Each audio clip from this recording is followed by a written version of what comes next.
안녕하세요. 독서가 취미입니다. 먼저 그동안 의천도룡기를 사랑해주신 구독자님들께 감사 인사를 전합니다. 사실 의천도룡기 뒷이야기가 조금 더 있기는 하지만 저는 여기서 끊는 게 맞다고 판단해서 92화를 마지막 화로 했습니다. 요즘식으로 생각하면 외전 같은 느낌이었기 때문에 여기서 끊어도 큰 무리는 없다고 생각했습니다. 궁금하신 분들을 위해 간략하게 요약해드리면 다음과 같습니다. 소림사에서의 싸움은 끝났지만 장무기 일행과 군웅들은 전투 중 부상당한 사람들을 치료하기 위해서 소림사에 머물게 됩니다. 그로부터 열흘 뒤 이천원과 팽영옥이 도룡도와 의천검을 찾아 소림사로 돌아옵니다. 그리고 군웅들은 도룡도와 의천검을 보기 위해 몰려들죠. 그러나 도룡도와 의천검은 주지학이 무목유서와 구음진경의 지도를 찾는 과정에서 두토막이 난 상태였습니다. 장무기는 강호에 피바람을 불러일으킨 도룡도와 의천검을 어떻게 할까 고민합니다. 그때 대장장이 기술을 가진 예금기 장기사 오경초가 두토막 난 도룡도를 다시 하나로 붙여보겠다고 합니다. 결국 오경초는 우여곡절 끝에 도룡도를 다시 하나로 만드는 데 성공합니다. 그 과정에서 도룡도 칼날에 오경초가 상처를 입고 그 상처에서 흘러내린 핏물이 도룡도에 새겨지게 됩니다. 다시 두토막 난 의천검을 집어든 오경초는 갑자기 눈물을 흘리며 장무기 앞에 무릎을 꿇고 말합니다. 광명정 전투 때 의천검에 의해 수많은 명교 형제들이 죽었다고 말입니다. 그래서 오경초는 의천검을 원상복구할 수 없다고 합니다. 장무기도 그런 오경초의 뜻을 받아들여 두토막 난 의천검을 아미파 정현사태에게 건네주며 나중에 주지학에게 전해주라고 합니다. 이 시점에 주지학은 행방불명 상태입니다. 그리고 복원된 도룡도는 소림사 공문방장에게 넘겨주어 소림사에서 보관하라고 합니다. 그러나 공문방장은 도룡도를 다시 장무기에게 건네주며 장무기더러 도룡도를 보관하라고 합니다. 그때 군웅들 역시 입을 모아 장무기에게 도룡도를 받으라고 외칩니다. 장무기는 어쩔 수 없이 도룡도를 받아들고 도룡도의 전설을 외칩니다. 그렇게 도룡도는 원상복구되어 장무기 손에 들어가고 의천검은 무용지물이 되어버립니다. 여기까지를 하나의 에피소드로 잡으면 될 것 같습니다. 책으로 읽으면 도룡도 복원하는 장면을 상상하면서 즐길 수도 있겠지만 영상으로 만들기에는 너무 지루한 에피소드 같아서 그냥 날렸습니다. 다음 에피소드는 다음과 같습니다. 장무기는 송청서의 병세를 살펴보러 아미파 진영으로 갔다가 정의사태로부터 주지학이 처녀의 몸임을 듣게 됩니다. 요즘 세상에는 욕먹을 소리지만 무협지 세계관이 원나라 시절이고 김용 선생님이 기필하던 시절을 감안하고 보시면 될 것 같습니다. 아무튼 정의사태는 송청서를 무당파로 돌려보냅니다. 그리고 송청서와의 혼약은 눈속임일 뿐이고 주지학이 아직 자기한테 마음이 있다는 사실을 알게 된 장무기는 또 마음이 흔들립니다. 송청서를 돌려받은 유연주도 송청서가 주지학의 남편이 아니라는 정의사태의 말을 듣고 놀라기는 마찬가지입니다. 아미파 설명에 의하면 혼례식장에서 치욕을 당한 주지학은 송청서에게 장무기를 죽여 치욕을 씻어주면 시집 가겠노라 약속했다고 한다. 그리고 송청서에게 구운백골조를 가르쳐줬다. 영웅대회 때 주지학이 송청서를 남편이라고 한 건 장무기를 약올려 괴롭히기 위한 술책 정도였다. 어쨌든 아미파에서 무당파에 이런 설명을 하고 있을 때 귀신을 봤다며 정신 나간 사람처럼 헛소리를 하면서 주지학이 나타난다. 장무기가 주지학에게 달려가 무슨 일이냐고 물었다.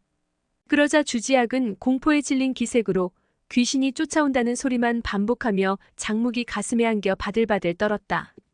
그 와중에도 주지학 팔뚝에 찍힌 수궁사를 보며 마음이 흔들리는 장무기였다.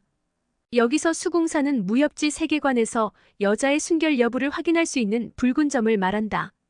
그리고 주지학을 안고 있는 장무기를 보고 조미는 말없이 먼저 하산해버리고 만다. 어쨌든 주지학은 귀신 떨쳐낸다고 소림사에 홀로 남고 장무기 일행은 떠난다. 주지학이 봤다는 귀신은 나중에 죽은 줄 알았던 거미 아리로 밝혀진다. 아리도 정신이 반쯤 나가서 계속해서 어린 시절 장무기를 찾아다니는 중이었다. 그리고 먼저 하산했던 조미는 주지학에게 혈도를 제압당해 숨겨져 있고 주지학은 장무기를 꼬셔서 그 근처에서 미래를 즐기는 모습을 연출한다. 다행히 무공이 높은 장무기가 조민의 숨결을 알아듣고 주지학의 책략을 눈치챈다. 이때 아리까지 등장해서 조민, 주지학, 아리새 여인과 장무기 간에 밀당하는 내용을 하나의 에피소드로 잡으면 될 것 같습니다. 책으로 읽어도 좀 답답하고 짜증나는 내용이라 영상으로 만들면 더 재미없을 것 같아서 날렸습니다. 그리고 마지막 에피소드는 페르시아 총교단의 교주로 간 아소가 사자를 보냅니다. 이런저런 이야기를 주고받다가 페르시아 총교단에 실전된 건곤된 아이 신공을 돌려준다, 뭐 그런 이야기입니다. 마지막은 조민, 주지약, 거미아리, 아소 네 처녀가 장무기를 뼈에 사무치도록 사랑해왔다. 그러니까 어느 누구든 장무기에겐 아주 좋은 배필일 수밖에 없다로 마무리됩니다. 마지막 마무리가 좀 허무하다는 생각에 영상으로 만들지 않았습니다. 개인적으로 의천도룡기는 수많은 김용 소설 중에서도 가장 명작이라고 생각합니다. 그래서 우리나라에서 영웅문 시리즈로 먼저 알려진 일부 사조 영웅문을 건너뛰고 3부로 불리는 의천도룡기를 먼저 시작했습니다. 처음 영상을 만들 때는 책 내용을 그대로 따라가려고 했습니다. 그게 재미있을 거라고 생각했거든요. 그런데 영상을 만들면서 한 가지 배운 것이 있습니다. 눈으로 책을 읽는 것과 귀로 소리를 듣는 것은 다르다는 사실입니다. 눈으로 책을 읽을 때는 자기 속도에 맞춰서 읽을 수 있습니다. 그리고 글을 읽으면서 머릿속으로 그 장면을 생생하게 상상할 수 있죠. 하지만 오디오북 형태로 귀로 들을 때는 자기 속도에 맞춰서 들을 수 없습니다. 자연히 글로 읽을 때보다 상상력도 제한적일 것이라 생각합니다. 적어도 저는 그랬습니다. 똑같은 책도 글로 읽을 때와 오디오북으로 청취할 때가 조금씩 달랐습니다. 또 하나 다른 것은 글로 읽는 것이 훨씬 속도가 빠르다는 점입니다. 저 같은 경우는 오디오북으로 듣는 것보다 글로 읽는 게 2배가량 속도가 빠릅니다. 그래서 영상을 만들 때 책 내용 그대로 해서는 안 되겠다 판단했습니다.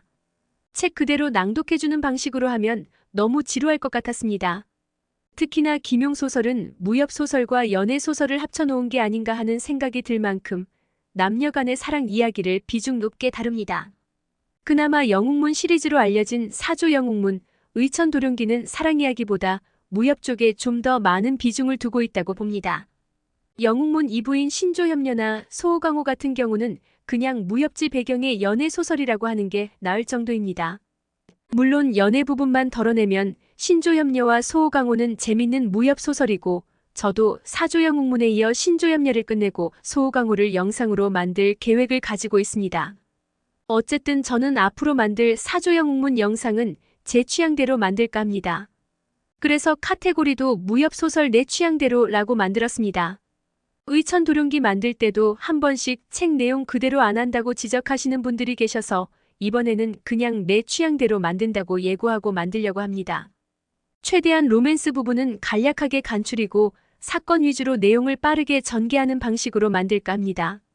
다음 주부터 업로드될 사조 영웅문도 많은 관심과 사랑 부탁드립니다. 감사합니다. 오늘의 영상은 여기까지입니다.